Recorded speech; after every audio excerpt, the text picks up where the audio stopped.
தம்பி மூர்த்தி கொஞ்சம் வேகமாக துணிச்சலோடு வீரத்தோடு சட்டமன்றத்தில் அவர்கள் எதிர்கொள்கின்ற ஒரு மரபன் என்ற காரணத்தால் சொல்லுகிறேன். இனி அவர்கள் எழுந்தால் நீங்கள் பேசுங்கள்.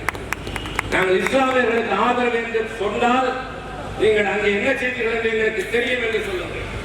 இந்த 124 வாக்குகளில் அன்றைக்கு அதிமுகவின் 13 வாக்குகளும் இருந்தன.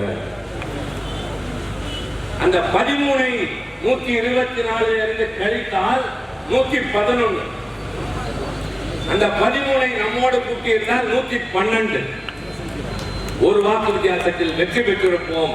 ஒரு பெரிய சட்ட திருத்தத்தை பாழ்படுத்திய கட்சி அதிமுக. இஸ்லாமியர்களை வஞ்சித்த கட்சி அதிமுக. இலங்கை தமிழர்களுக்கு குடியுரிமை கிடைக்காமல் கெடுத்த கட்சி அதிமுக. மன்னிக்க கூடாத ஒரு கட்சி. நான் யாரையும் நிந்தித்து பேசுவதில்லை, ஆனால் வேதனையோடு பேசுகிறேன். அழுகிறார்களே இலங்கை தமிழர்கள், அவர்களுக்கு கிடைத்திருக்கக்கூடிய குடியுரிமை தடுத்தவர்கள் இவர்கள். ஆனால் பேசுகிறார்கள் நாங்கள் அவர்களுக்கு ஆதரவாக எல்லாம் இல்லை என்று. யாரிடம் ஏமாற்றுகிறீர்கள்? ஆதாரங்கள் இருக்கின்றன.